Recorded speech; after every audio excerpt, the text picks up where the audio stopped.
రాష్ట్ర ప్రభుత్వం పంటల బీమా పథకం అమలు ఆలస్యం చేస్తుండటంతో వానాకాలం పంటలకు నష్టం జరిగితే పరిహారం అందదని ఆవేదన వ్యక్తం చేస్తున్నారు రైతులు. 2018లో గత సర్కార్ ఆపేసిన పంటల బీమా పథకాన్ని కాంగ్రెస్ ప్రభుత్వం ప్రారంభించి ఆదుకోవాలని కోరుతున్నారు రైతు సంఘాల నాయకులు. అయితే గత సీజన్ల వర్షాల కారణంగా లక్షల ఎకరాల్లో పంటలు నష్టపోయామన్నారు రైతులు.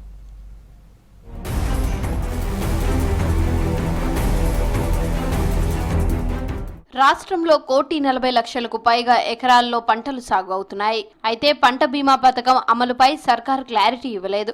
ఎలాంటి గైడ్ లైన్స్ కూడా ప్రభుత్వం నుంచి రాకపోవడంతో ఈ సీజన్ కు బీమా వర్తించదేమో అంటున్నారు రైతులు. మరోవైపు వ్యవసాయ శాఖ కూడా ఎలాంటి టెండర్లకు ఆహ్వానించలేదు. సాధారణంగా పంట బీమా పథకాన్ని పంటల సాగుకు ముందే ప్రారంభిస్తారు. ఈ వానాకాలంలో ఇప్పటికే రైతులు వరి నాట్లు వేసినా బీమాకు సంబంధించి రైతుల నుంచి ఎలాంటి దరఖాస్తులు స్వీకరించలేదు రాష్ట్ర ప్రభుత్వం.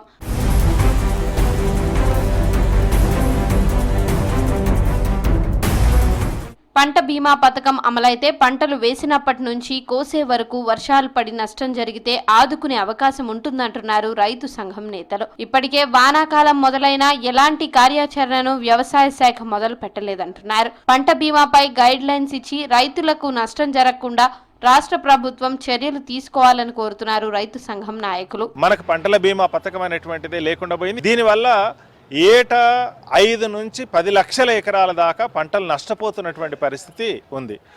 కొన్ని సందర్భాల్లో అకాల వర్షాల వల్ల, వడగళ్ల వాన వల్ల, వరదల వల్ల, తుఫాన్ల వల్ల నష్టం జరిగితే కొన్ని సందర్భాల్లో కరువుల వల్ల నష్టం జరుగుతుంది. మరి కొన్ని సందర్భాల్లో ఇప్పుడు పత్తికి గులాబీ తెగులు వచ్చేస్తుంది. గులాబీ తెగులు వచ్చినటువంటి సందర్భంలో అనేక చోట్ల లక్షలాది ఎకరాల పంట నష్టం జరుగుతుంది.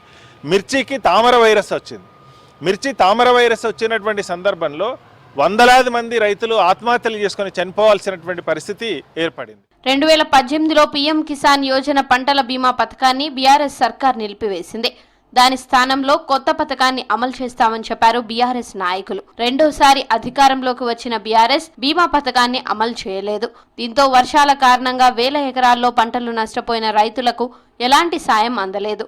వేల కోట్ల రూపాయలను నష్టపోయారు రైతులు. పంట నష్టం అనేటువంటిది జరుగుతున్నటువంటి సందర్భంలో ఒక గ్యారంటీ లేదు. కాబట్టి రైతుల ఆందోళన చూసినటువంటి ఫలితంగా నష్టం జరుగుతున్నప్పుడు గత ప్రభుత్వం స్వయంగా వచ్చి పరిశీలన చేసి కేసీఆర్ గారు ఖమ్మం జిల్లాలో, వరంగల్ జిల్లాలో తీవ్రంగా నష్టం జరుగుతుంది, నష్టపరిహారం ఇస్తాం, మేము బీమా లేదు కాబట్టి ఎకరానికి 10,000 రూపాయల పరిహారం ఇస్తామని చెప్పి ఒక 2-3 జిల్లాల్లో ఇచ్చారు. ఇప్పుడు పోయిన వానాకాలంలో వచ్చినటువంటి నష్టానికి సంబంధించి మేము నష్టం జరిగినటువంటి దానికి 51 కోట్ల రూపాయలు పంట నష్టపరిహారాన్ని మేము ఇస్తున్నామని చెప్పి ఎకరానికి 10,000 కాంగ్రెస్ ప్రభుత్వం రిలీజ్ చేసింది.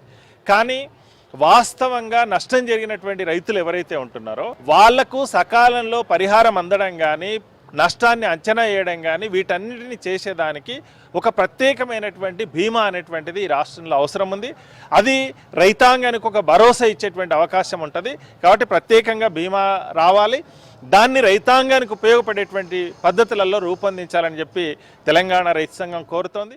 ఇదివరకు పంటలకు బీమా చేసేందుకు నోటిఫికేషన్ విడుదల చేసి రైతుల నుంచి ప్రీమియం తీసుకునేది ప్రభుత్వం. వరికి గ్రామం యూనిట్ గా మొక్కజొన్న, కంది, పెసళ్లు, మినుములు, సోయా, పసుపు, వేరుశెనగ, నువ్వుల పంటలకు మండలం యూనిట్ గా బీమా వర్తింపజేసేవారు.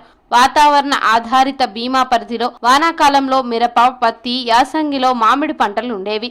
బ్యాంకుల నుంచి రైతులు పంట రుణం తీసుకునే సమయంలోనే వానాకాలం సీజన్ కు 2 నుంచి 5%, యాసంగిలో 1.5 నుంచి 5% డబ్బులను మినహాయించి బీమా ప్రీమియం కంపెనీకి చెల్లించేవారు బ్యాంకర్లు. రైతులు చెల్లించిన కిస్తీ మొత్తంతో సమానంగా కేంద్ర, రాష్ట్ర ప్రభుత్వాలు మిగిలిన సగం ప్రీమియం రైతు రాయితీగా కంపెనీకి చెల్లించేవి. సీజన్ ను బట్టి పంటలు సాగు చేస్తారు రైతులు. వానాకాలంలో 1.5 ఎకరాల వరకు పంటలు సాగవుతాయి. ఈ సీజన్ భారీ వర్షాల వల్ల పంటలకు వివిధ రకాల తెగులు సోకి నష్టపోయే అవకాశం ఎక్కువగా ఉంటుంది. బీమా అమలు చేస్తే రైతులు నష్టపోకుండా ఉంటారని తెలిపారు రైతు సంఘాల నాయకులు.